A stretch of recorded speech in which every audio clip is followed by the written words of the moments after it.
ఎక్కడెక్కడి నుంచో పొట్ట చేత పట్టుకుని నగరానికి వచ్చారు. కూలి పని చేసుకుంటూ జీవితాలు నెట్టుకొస్తున్నారు. కానీ అనుకోని ప్రమాదం వారి జీవితాల్లో చీకట్లు నింపింది. కాంట్రాక్టర్ కక్కుర్తికి పెద్ద దిక్కును కోల్పోయి రోడ్డును పడ్డవారు కొందరైతే చావు బతుకుల మధ్య ఆసుపత్రుల్లో పోరాడుతున్నవారు మరికొందరు. ఒక్కొక్కరిది ఒక్కో విషాదం.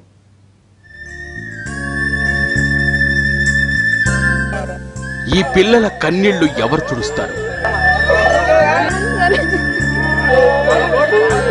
నాన్న ఇక రాడా అన్న ప్రశ్నలకు సమాధానం చెప్పేదెవరు?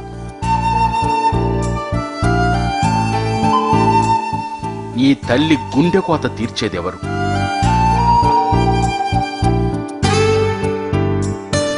ఒక్కొక్కరిది ఒక్కో కథ, గుండెలు పిండేసే విషాదం.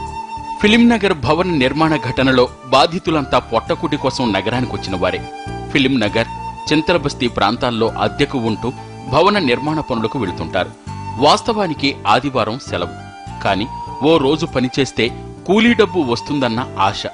వచ్చే ఆదివారం ఓళ్లల్లో బోనాలు కూడా ఉండడంతో సెలవు పెట్టుకుని వెళ్లొచ్చన్న ఆరాటంతో అంతా పనుల్లోకి వచ్చారు. కాని అదే వారికి చివరి రోజవుతుందని, శాపంగా మారుతుందని ఎవరూ ఊహించలేదు. నిద్ర లేకుండా పనిచేస్తున్నారు లేబర్లు.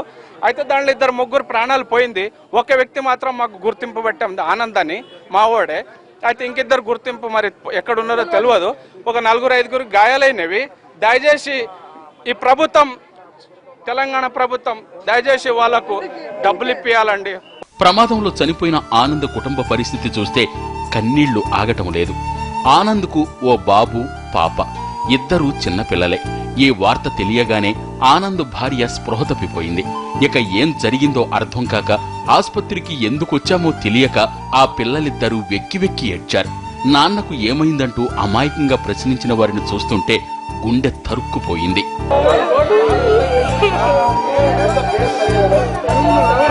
ఈ ప్రమాదంలో అన్సూర్ షేక్ కూడా చనిపోయాడు.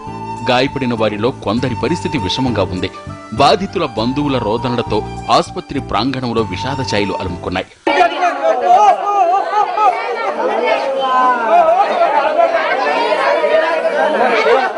స్లాబ్ కూలిన సమయంలో ప్రధాన ఇంజనీర్లెవరూ లేకపోవడం కూడా ప్రమాద తీవ్రత పెరగడానికి కారణమని బాధితులు ఆరోపిస్తున్నారు. ఆదివారం కావడంతో అందరూ ఇళ్లకే పరిమితమయ్యారు. కాని పని ఆగకూడదన్న కక్కుర్తితో కూలీలను మాత్రమే రప్పించారు. వారి జీవితాలను బలిచేశారు. కుటుంబాలను వీధిన పడేశారు.